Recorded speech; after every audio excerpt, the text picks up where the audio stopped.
నీకు మీ అమ్మ అంటే ఇష్టమా నాన్న అంటే ఇష్టమా? నాకు అమ్మే ఇష్టం రా. ఎందుకంటే 9 నెలలు మోసి జన్మనిచ్చింది. అందుకే నాన్నకంటే కొంచెం అమ్మే ఎక్కువ ఇష్టం.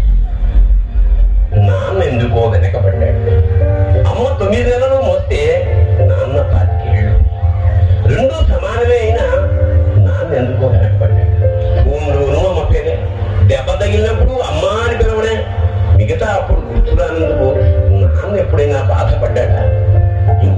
పిల్లల ప్రేమను పొందడంలో తరతరాలుగా నాన్న ఎందుకో వెనకబడ్డాడు. అమ్మకి మాకు బీరువా నిండా రంగురంగుల చీరలు బట్టలు. నాన్న బట్టలకు దండెం కూడా నిండదు. తనను తాను పట్టించుకోవడం రాని నాన్న ఎందుకో మాకు కూడా పట్టదంతా వెనకబడ్డాడు. అమ్మకి అన్నో కొన్నో బంగారు నగలు, నాన్నకి బంగారం చున్న పట్టు పంచొకటి. కుటుంబం కోసం ఎంత చేసినా తగిన గుర్తింపు తెచ్చుకోవడంలో నాన్నెందుకో పాపం బాగా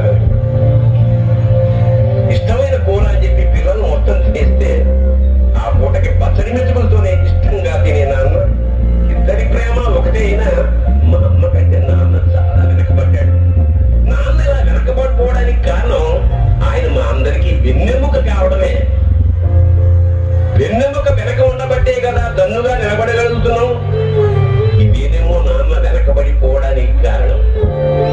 నాన్న నన్ను క్షమించు నాన్న.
నాన్న నిజంగా ప్రేమిస్తే ప్రతి ఒక్క పర్సన్ అలాగే లేడీస్ కూడా ఒక్కసారి కొంచెం గట్టిగా చెప్పులు కొట్టాలి.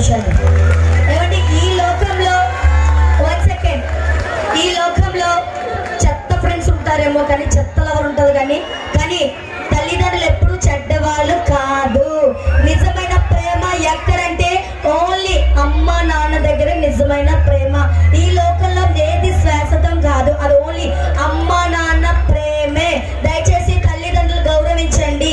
మీ యొక్క ఫ్రెండ్స్ వల్ల, మీ యొక్క అమ్మాయి వల్ల అమ్మ నాన్నకి రెస్పెక్ట్ లేకుండా ఉండకండి. ఇది నా రిక్వెస్ట్. దయమని కానీ మీ నాన్నగారిని కానీ గట్టిగా ప్రేమించినట్లయితే ఒక్కసారి చేతులు పట్టేస్తారు. ఒక్కసారి ఆ ప్రేమని ఇప్పుడు చూపించాలి. ఒకసారి గట్టి